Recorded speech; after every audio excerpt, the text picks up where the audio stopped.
सभी को प्रणाम। आज जिस विषय के बारे में मैं आपके साथ चर्चा करने जा रही हूँ, ये फिलॉसफी से, दर्शन शास्त्र से संबंधित है और सुकरात और प्लेटो के बारे में आपने सुना होगा। बहुत ही महान दार्शनिक हुए हैं। उनके ज्यादा इतिहास में ना जाते हुए सीधे यहाँ से बात शुरू करती हूँ कि प्लेटो का जो रिपब्लिक है, जिसमें सुकरात के संवाद संजोए गए, तो प्लेटो रिपब्लिक में एक अंश आता है एलिगरी ऑफ केव, गुफा का रूपक। रूपक या एलिगरी का मतलब हम सब जानते हैं कि किसी छुपे हुए मैसेज को किसी संकेत के माध्यम से कहना। तो सुकरात जब अपने राज्य में जब बातें करते थे युवाओं के साथ, तो वो generally question answer method use करते थे, इंटरेक्शन मेथड यूज करते थे और लोगों के अंदर एक क्यूरियोसिटी डालते थे कि वो अपनी बीइंग को, अपने होने को सबसे पहली बात तो पहचाने, और फिर पहचाने कि सही नॉलेज क्या है, फिर स्टेट कैसा होना चाहिए, सिस्टम कैसा होना चाहिए। तो बहुत कोर में कहीं ना कहीं हमारी वैल्यूज की फाउंडेशन कैसी होनी चाहिए। तो प्लेटो इस एलिगरी ऑफ केव में कहते हैं कि आप इस चित्र में देख रहे होंगे, एक गुफा आपको दिख रही है और गुफा में एक छोटा सा रास्ता है जहां से कुछ लोग अंदर आ सकते हैं, बाहर जा सकते हैं। और इस गुफा में आप देखें, बहुत अंदर गहराई में जाके दीवार के पीछे कुछ लोग बंदी हैं और उनको इस तरह से बांधा गया है कि ना तो वो खड़े हो सकते हैं, ना ही अपनी गर्दन को दाएं बाएं घुमा सकते हैं, ना ही हाथ पैरों को हिला सकते हैं। तो वो बिल्कुल इस तरह से बांधे गए हैं कि उनका चेहरा सिर्फ और सिर्फ केवल सामने की दीवार की तरफ है। तो प्लेटो ये समझाने की कोशिश कर रहे हैं कि ये जो बंदी व्यक्ति हैं, इन्हें सिर्फ और सिर्फ सामने की दीवार दिख रही है, क्योंकि ना ये हिल सकते हैं, ना ही ये कोई भी क्रिया कर सकते हैं। फिर प्लेटो कहते हैं कि इस गुफा के द्वार पर थोड़ी सी आग जल रही है और ये जो गुफा का मेन रास्ता है, यहां से हल्की सी रोशनी अंदर आती है। अब जब भी गुफा के इस तरफ कोई हलचल होती है, कोई जानवर आता है, कोई पक्षी आता है, कोई राहगीर जाता है, तो उसकी कुछ परछाई सामने की दीवार पर, गुफा की दीवार पर पड़ती है। और गुफा के अंदर जो लोग बंदी हैं, उन्हें ये आभास होता है कि ये जो परछाइयां वो देख रहे हैं, ये ही सच है।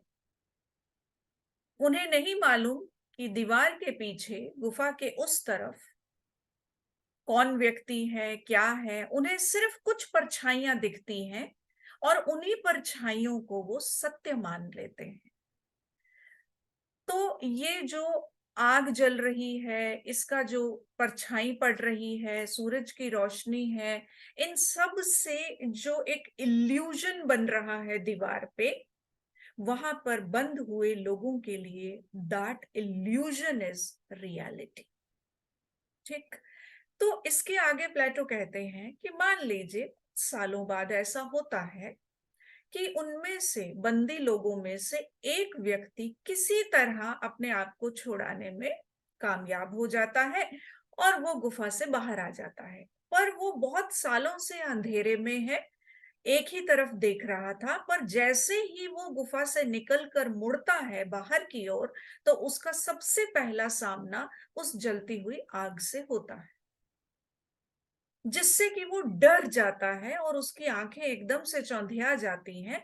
फिर वो थोड़ा आगे चलता है तो देखता है कि बाहर सूरज की रोशनी है और सूरज की रोशनी से भी वो डर जाता है और वो दौड़कर वापस आता है और बाकी गुफा के लोगों को बताता है कि ये जो हम देख रहे हैं, ये रियलिटी नहीं है। गुफा के बाहर एक दूसरा जगत है, रियलिटी कुछ और है। हम जो देख रहे हैं ये केवल परछाइयां हैं। पर जो बंदी हैं वो उसकी बात को नहीं मानते हैं, नकार देते हैं। और ये जो पूरा एक स्ट्रक्चर है, प्लेटो इसके माध्यम से बेसिकली हमें ये समझाना चाहते हैं कि बहुत गहराई से अगर हम देखें तो हर व्यक्ति कहीं ना कहीं अपने ही दायरे में, अपने ही इल्यूजन में, अपनी ही परछाइयों में बंधा हुआ है।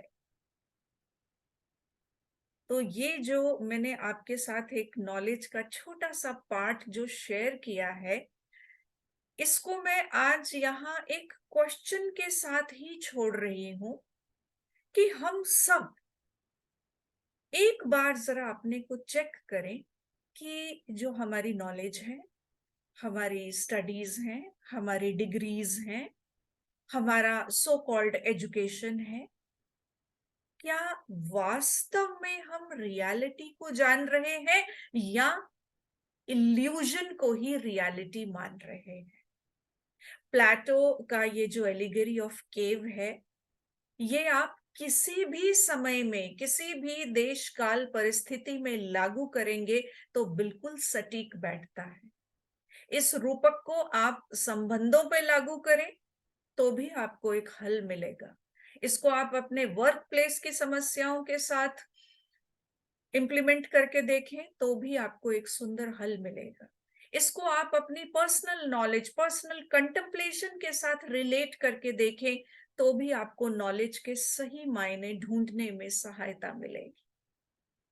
तो एलिगरी ऑफ केव, प्लेटो का ये जो रूपक है, आज भी हमारे सामने एक क्वेश्चन खड़ा करता है, what is real, what is knowledge? Thank you everyone.